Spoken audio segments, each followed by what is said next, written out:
ఆ వచనాన్ని చదువుతున్నాను వినండి. ఆదికాండము 19వ అధ్యాయము 30వ వచనం. లోతు సోయరులో నివసించుటకు భయపడి తన 2 కుమార్తెలతో కూడా సోయరు నుండి పోయి ఆ పర్వతమందు నివసించెను.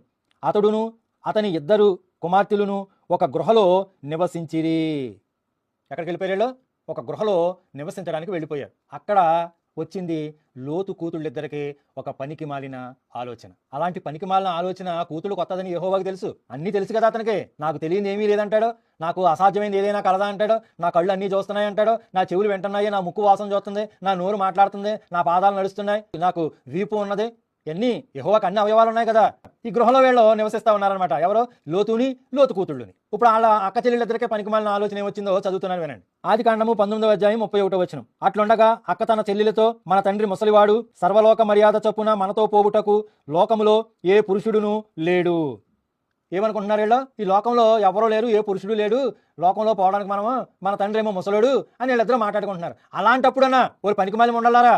లోకంలో ఎవరో లేకపోవడం ఏంటి? ఇంకా మీ పెద్దబాబు దగ్గర బోడంత మంది ఉన్నారో, పనోళ్ళు ఉన్నారో, మీ పెద్దబాబు కొడుకులు ఉన్నారో.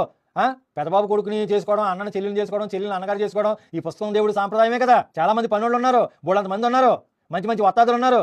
మీ నాన్న ఆస్తిని పట్టుకొచ్చిన వాళ్ళు కూడా 318 మంది మీ పెద్దనాన్న ఇంట్లో ఉన్నారు. ఎవరొకరిని పెళ్లి చేసుకుంది కానీ ఒక స్వరం వినిపించాలి కదా, ఒక దేవదూతను పంపించాలి కదా. ఈ చండగారు పంపించలేదు.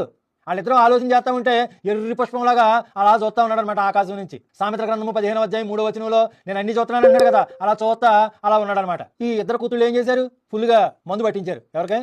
లోతుగాడి. వీడు తాగాడు. వీడికి తెలుసు, ఈ లోతుగాడికి కూడా తెలుసు వీడికి ఎప్పటి నుంచో మందు వేయాలని ఉన్నదే, కానీ కుదరకేయలేదు. వీడు కూడా మందు వేసాడు. మందు వేసి ఏం చేశాడంటే పడుకున్నాడు. పడుకుంటే ముందు రోజునేమో ఒకటి వచ్చింది పెద్ద కూతురు, వెనకాల రోజునేమో రెండోది వచ్చింది. వస్తే వాళ్ళిద్దరిని కూడా సెక్స్ చేశాడు. ఏమండి, కూతుళ్ళని తెలదా? వీడికి కూతుళ్ళ దగ్గర పడుకుంటున్నానని తెలదా? ఏమండి, ఒక వ్యక్తికి ఫుల్గా తాగేసాడు అనుకోండి, పడుకున్నాడు అనుకోండి, బతులో ఉన్నాడు అనుకోండి, వాడికి శరీర సాంగత్యం చేయడానికి, సెక్స్ చేయడానికి మరి దానికి అంతా కూడా శరీరం సిద్ధపడాలి కదా. అప్పుడైనా సరే మరి ఆడు లెగుతాడు కదా, అప్పుడైనా ఆడికి మెలకు వస్తుంది కదా. సరే, మెలకు రాలేదు, ఎలాగో ఏడిచారు మొత్తం ముగ్గురు కలిసి. పెద్ద పెద్ద పొట్టలు వేసుకుని తిరుగుతున్నారు కదా ఈ లంజమంటలో. ఈ లోతు కూతుళ్ళు ఇద్దరు పెద్ద పెద్ద పొట్టలు వేసుకుని తిరుగుతున్నారు కదా కన్న తండ్రి ముందు. ఏమనగాలే? ఒలే పనికిమాలి ఉండాలారా, ఏమైందే? ఎవరి దగ్గర తొంగున్నారా మీరు? నా దగ్గరే తొంగున్నారా? ఇంత పొట్టలు వేసుకుని తిరుగుతున్నారు. అయ్యి బాబు, నేను ఎంత పాపం చేశాను ఉండు అని యెహోవా దగ్గరికి వెళ్ళి ఏమైనా ప్రార్థన చేసేటి ఎక్కడనని తప్పు ఒప్పుకున్నాడా? క్షమించమని అడిగాడా?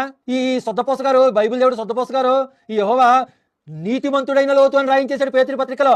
నీతిమంతుడంట. మందు కొడేసి కూతుళ్ళ దగ్గర పడుకుని పొట్టలు చేసేసి వాళ్ళకి సంతానం పుట్టించేస్తే నీతిమంతుడంట. చూడండి, బైబుల్ అనం మనం దీన్ని. బొక్కడా బైబుల్, లంజల పుస్తకం. లోతు కూతుళ్ళు ఒక గృహలో